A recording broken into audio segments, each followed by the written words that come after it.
Life is too short. Hallelujah. Sabi nga sa Biblia, ang buhay ng tao ay hanggang 70. At kung malakas pa ay maabot ng hanggang 80. At kapag ikaw ay lumampas sa 80, iyon ay biyaya na ng Panginoon.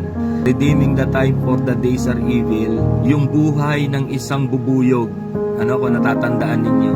Kasi ang bubuyog, mga kapatid, meron lang siyang 40 days na ilalagi sa mundo.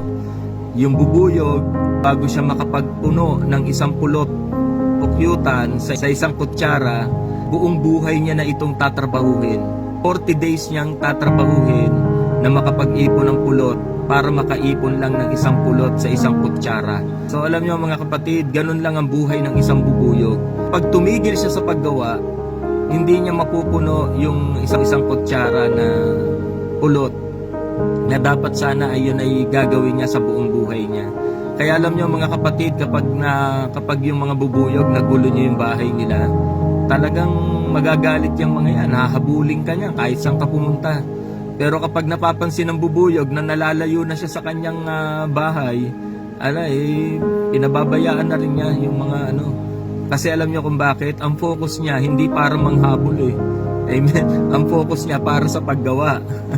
Amen po ba? Kaya mga kapatid, dapat ang focus natin hindi sa mga bagay na walang kabuluhan. Kaya kung may kagalit ka, hindi yun ang focus mo dapat. Hallelujah. So kapag ikaw ay merong kasamaan ng loob, may mga problemang dinadala, wag ka dun mag-focus. Kasi hindi yun yung dapat natin pag-aksayahan ng oras at panahon. Kundi ang pag-aksayahan natin ng oras at panahon ay yung makagawa sa pinagagawa ng Panginoon sa ating pong mga buhay. Kaya purihin ang Panginoon, life is too short mga kapatid. Hallelujah. Kaya gawin na natin yung pinakamabuti nating magagawa para sa Panginoon. Focus tayo kung ano yung pinagagawa ng Panginoon sa ating lahat. Ano ba yung pinagagawa ng Diyos sa atin? Matthew chapter 28 verse 19, humayo kayo at gawin ninyong alagad ko ang lahat ng bansa at bautismuhan nyo sila sa ngalan ng Ama, ng Anak at ng Banal na Espiritu. Yun yung focus dapat natin. Doon dapat tayo nakafocus sa gustong ipagawa ng Panginoon sa atin, to share and teach and preach the gospel of the kingdom. Ihin ang pangalan ng Panginoon. Life is too short. Maiksi na lang ang panahon. Hallelujah. Ibigay natin yung pinakamabuti nating paglilingkod para sa Panginoon. At ang pinakamiserabling pangyayari na mangyayari sa buhay ng isang tao ay yung mamatay siya na hindi niya nagawa yung pinagagawa ng Panginoon.